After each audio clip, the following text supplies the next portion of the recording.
Good morning, good afternoon, and good evening to you, depending on where you are watching us from. I want to tell you, the tribunal might decide within 2 weeks. I want you to watch this video and you will know what I'm saying. But before then, another legal luminary has concluded it mustn't exhaust the time that was given by the Constitution.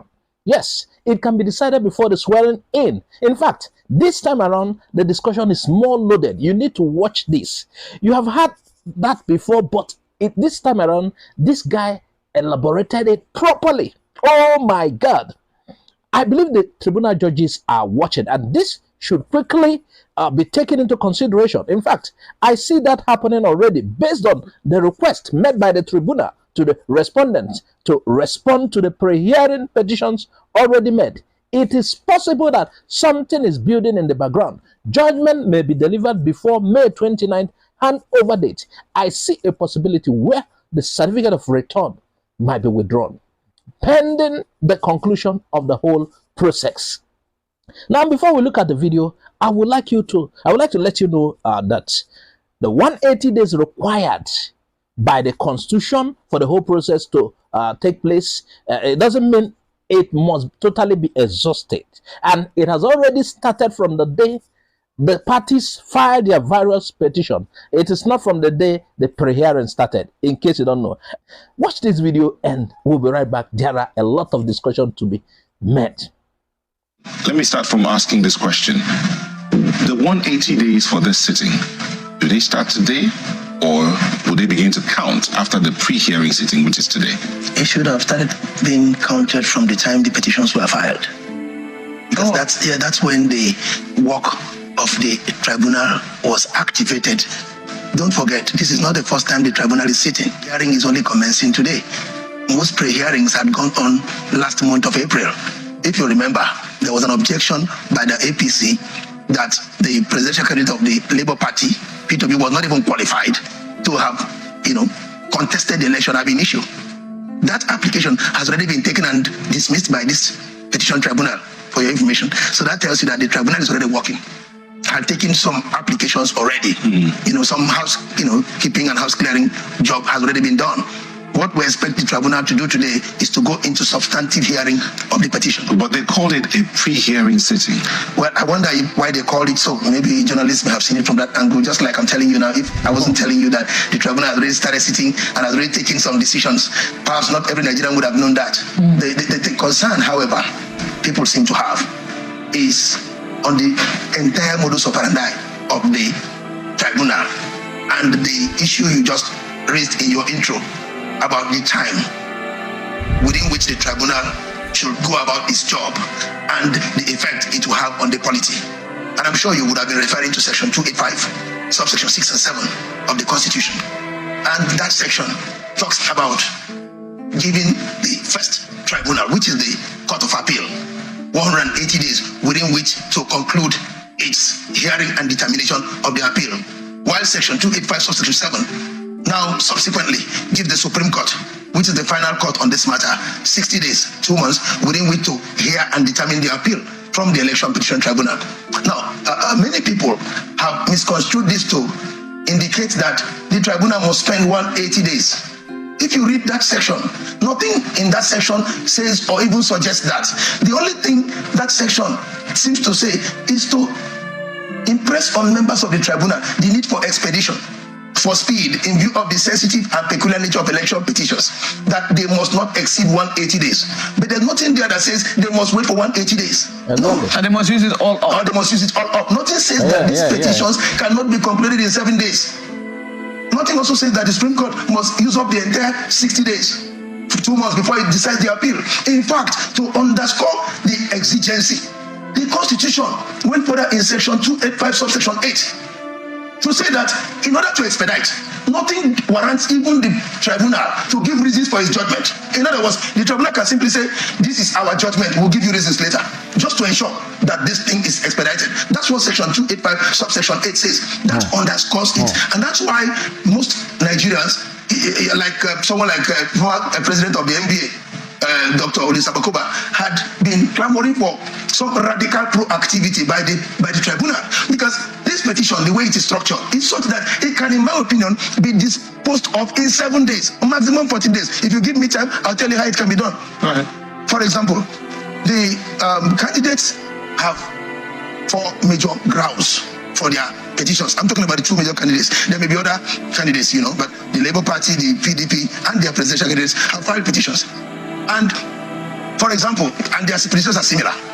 The summary of it, which is they are challenging the declaration of the APC candidate as president-elect on 1 major ground, that the constitutional requirement for that declaration was not met at all, and therefore INEC ought not to have made that return.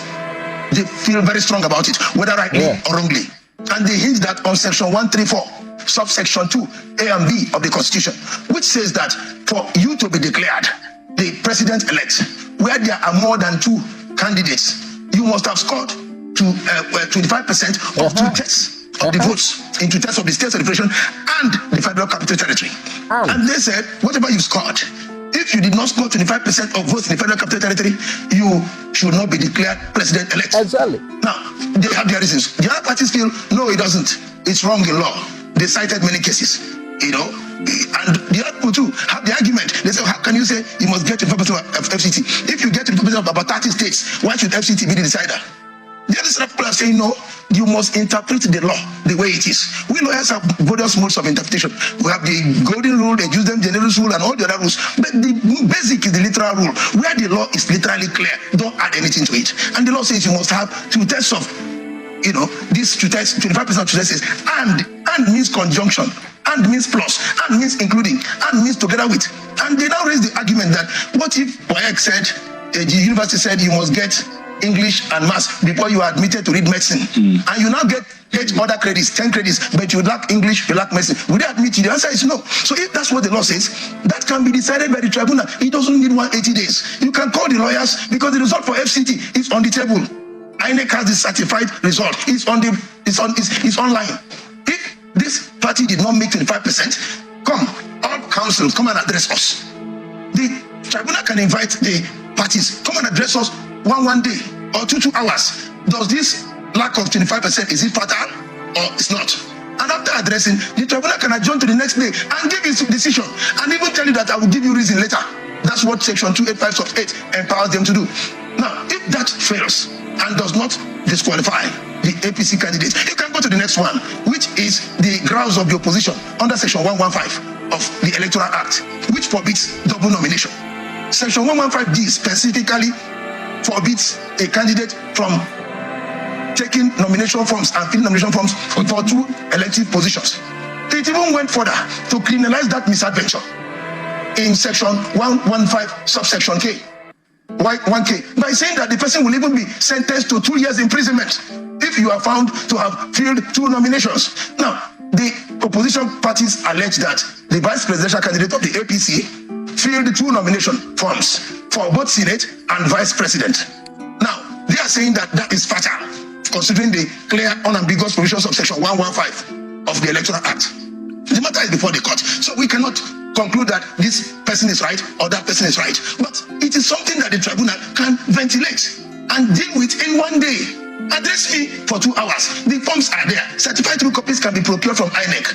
Address us that by law, should this candidate be disqualified? Because if the vice president is disqualified, automatically it will affect the presidential candidate, like what happened in Bayelsa, where the deputy governorship candidate was disqualified for incongruities and issues of forgery. Automatically, that was what affected Leon, who was the APC governorship candidate, who was already conducting his parade for swearing in the next day, and the Supreme Court judgment came, and that was it. PDP became the governorship, became in charge of governor of Bayelsa State. That exactly is what will happen, because it's a joint ticket. Once one is affected, it affects the other. If they go for that. If they go for that. And that does not require 7 days, because it does not require calling of witnesses. It requires getting the certified true copies and the parties addressing the court on what the law says on that. Now, assuming you scale that second hurdle, there is the third hurdle, the issue of the non-committal forfeiture that will happen in the United States of America for $460,000. Was it fatal? Is it such that falls within the contemplation of our Constitution that any person so convicted or so found guilty for anything money laundering, blah, blah, blah, should not aspire or should not be validly elected as our president? That, again, is sub judice. I can't stay here now and say this is the correct argument or the other one. But the parties are strongly contesting that is an issue. If it is so, it doesn't also require you to call witnesses from the 774 local government. No. All you need to do is someone whoever can give you certified true copy of that judgment, which you're already seeing online, and get the parties to address the court. What is the legal effect of this on the candidacy of the APC? 1 week is enough for that. 1 day for this party, 1 day for that party, 1 day for that party, and the tribunal adjourns for 2 days and delivers judgment. You know, what's all your submission so far points to the fact that the delays in resolving political issues as regards elections are caused by the lawyers themselves. In some cases, yes. In fact, in most cases, yes. Because I'm not trying to blow the trumpet for our judges. They are there to do the work, and they are ready. Some of them sit till evening. You will know. Except some of us know that sometimes the tribunal sits on Saturdays and Sundays and sits even late into the night and are willing to do the job. But sometimes some of we lawyers come with all kinds of applications which they must listen to based on Section 36 of the Constitution, which guarantees fair hearing. So that is what we are calling for here. That's why I use the initial word, judicial proactivity. That's the best word I can use for it. I can't say judicial activism. We don't want radicalized judiciary. But there can be judicial proactivism where the judiciary now takes the temperature, gauges the mood of the country, and say, wait a minute, we are not here for decoration.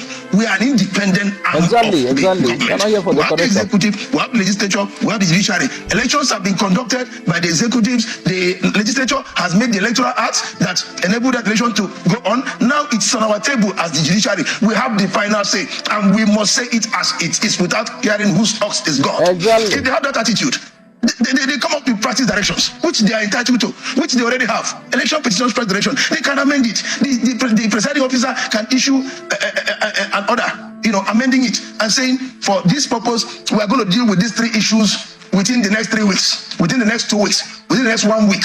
Therefore, counsel, come tomorrow, prepared to address us on X, Y, Z. It's only when these 3 fail that we now talk about calling witnesses from all the states that some of the candidates claim they had more votes. The PDP candidate claimed he got more votes in Adamawa than was accredited to him. He got more votes in Rivers than was accredited to him. The Labour Party candidate claims that he got more votes in Lagos, more votes in Rivers, more votes in Plateau, more votes in Kaduna that was credited to him. And that if those votes are actually returned back to Labour Party, like the case of Lagos where the PDP person even came on air and said Labour Party got 955,000 votes, but they were given 550 votes. Now, if just 400 votes, they are calculating, is all given back to Labour Party. Labour Party claims that it got majority of lawful votes in the election. PDP claims so. APC also claims so. So that is the one that may require you to call witnesses, look into IREB, as you said, look into the details of beavers. But we don't, and we must not get to that. Yes. If any of these 3 issues I have mentioned comes out successful, so the tribunal can, because of the mood of the country, where you see people feel restless. And let me tell you why it's very important. Section 13 of the Constitution. Let me read it for you, so that you understand why most Nigerians are feeling the way they are feeling, as to why the tribunal should adopt a very proactive attitude to this. I read Section 13 of the Constitution. It says, it shall it shall be the duty and responsibility of all organs of government and of all authorities and persons, organs of government including judiciary, and of all authorities and persons exercising legislative, executive, and judicial powers to conform to, observe, and apply the provisions of this chapter of this Constitution. And what does this chapter say? The next one, chapter 14, section 14, says, the Federal Republic of Nigeria shall be a state based on the principles of democracy and social justice. Now, what is the social justice here? If 3 people have contested election and the result has been declared, and that result, the law allowing the announcement of that result provides for that result to be subjected to scrupulous judicial ventilation, and parties have gone to court. Is it not just? Is it not mandatory by Section 13 and 14 for the tribunal to expedite, when it has powers so to do, to expedite and come to a decision before any of these 3 people is sworn in? Is it not just? Is it not social? We are all 3 contesting for something. You've been declared, and I feel wrongly you shouldn't. She feels wrongly you shouldn't. Why? And there is enough time. There is 2 months. There is even more than 2 months for this issue between the. Hello, great people. That's as far as we can go on that one. Oh, I so much love this guest. Oh my God, he threw more light on it. What Abakaba already said, according to him, the whole nation is already divided like it has never been before. The politicians exploited religious and ethnic fault lines to in attempt to win elections, and investors are waiting. Yes, they are waiting to see what the outcome will be, and not just investors. There are other people who are parties, even the what do they call them, bandits. They are also watching. Everyone is looking at who will be the next president. How will that benefit us? Can you imagine? So there is need, according to him, for the whole process to be speeded up. Yeah. And like we already told you, the 180 days start counting from the time the petitions were filed, and not last Monday when the pre-hearing started. Yeah, not last Monday. According to the guests, this is not the first time we are seeing such. What was just done was substantive hearing. The press people have mispresented it, saying pre-hearing, or even some of the legal teams were using that, but that shouldn't be, according to him.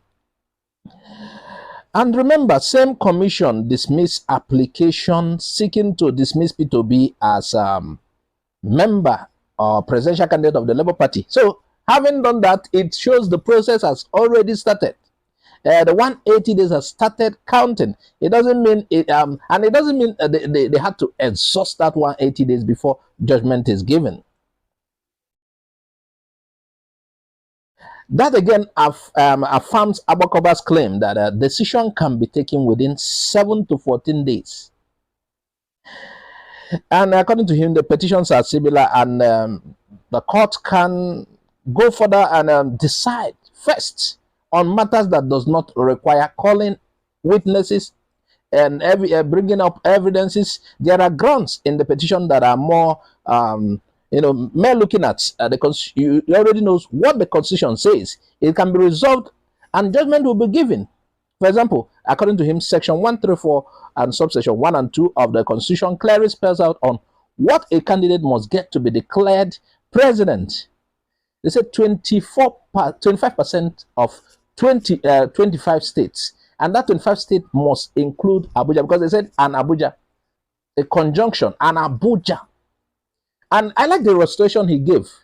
If WAEC says you have to make 5 credits, and that 5 credits, okay, let's say 8 credits more includes English and Maths. You cannot make okay, let's assume you made 8 credit and you didn't meet up with the demands, English and Maths. Certainly, you can't get admission. That's what he said. And Abuja, 25% in Abuja as well. So that is it. And the court does not need to call witnesses or evidence for that. That alone can just, okay, did he get that? No. Disqualified. The law, according to him, must be properly interpreted. They are not into the court to do show or, allow the legal, just for legal tantrums. Oh, we know we know the law, we know this and that. No, they are there to do justice. And by the way, there are also precedents, these cases like this that have been decided in the past that can be followed. So, he went further to say the parties can be allowed to address the tribunal on that. Yes, the parties and the respondents will be, and the petitioners. What do you have to say? What do you have to say? Address us for hours, or each can be given a day. And what happens? Jump to the next and also give decisions. It's not hard if they really want to do it. According to him, also Section 115 and talked about the double nomination of the case of Shatima, who is Tinubu's vice, picking up forms for the Senate and the VP slots. That automatically disqualifies both Tinubu and Shatima. As it happened with, there's a case in Bayelsa where the deputy governor, due to maybe falsification of certain things, documents, He was disqualified. He was a deputy. He was disqualified along with the governor. Yes, they said once one is affected in that such cases, the other two is affected. And by the way, that double nomination also attracts punishment. I think 2 years jail term based on what he said.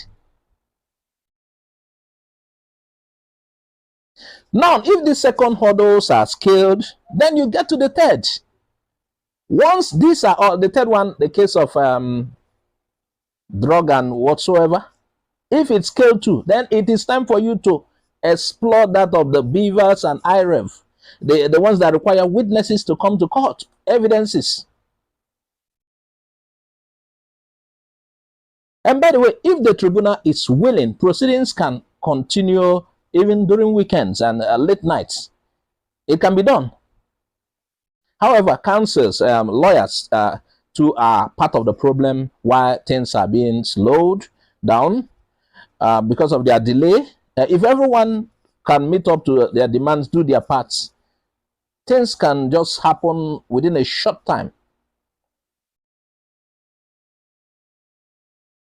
And the case also talked about social justice as the issue at hand has already hit up the nation. It should be resolved like a normal dispute in a social way. He quoted section 13 of the Constitution, how tribunal should conduct itself. And let's read what he said. He said, it shall be the duty and the responsibility of organs of the government, authorities and persons, organs of the government, including judiciary, and of all authorities and persons exercising legislative, executive, and judicial powers to conform to, observe, and apply the provisions of this chapter of this Constitution. Now he said, what does the chapter say? He said, chapter 14 says, the Federal Republic of Nigeria shall be based on the principle of democracy and social justice. The judges should be proactive. They're not there just for decoration or doing, oh, let's hear what PDP will say. Oh, how will these people, oh, you are there for uprightness. Let the truth be told. Just like settling dispute. Okay, if you didn't win, okay, you didn't win. Wait for the next 4 years. And what is social justice? The people have contested elections and results have been declared. The law following the announcement of the result provides for the result to be subjected to judicial ventilation according to him, and judges have gone to court. It is mandatory by section 13 and 14 for the tribunal to expedite and come to a decision before anyone can be sworn in. That is the cocoa of the matter. Everything according to him can be done within 8 weeks or 2 months if they are willing.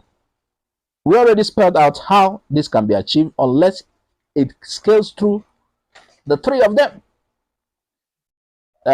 Then you can now go to those ones that require evidence. Get into what does the beaver say? What do polling units results say? What is it? What the conclusions are the polling unit that was uploaded to? What did INEC announce? Sometimes we had INEC announcement did not conform with what was uploaded. Then that is when you get to that. Viewers, what do you think? Add your comment on the comment section. Please, if you have not subscribed to our YouTube channel, subscribe. Follow us on Facebook, Twitter, and Instagram for more updates. Bye-bye for now.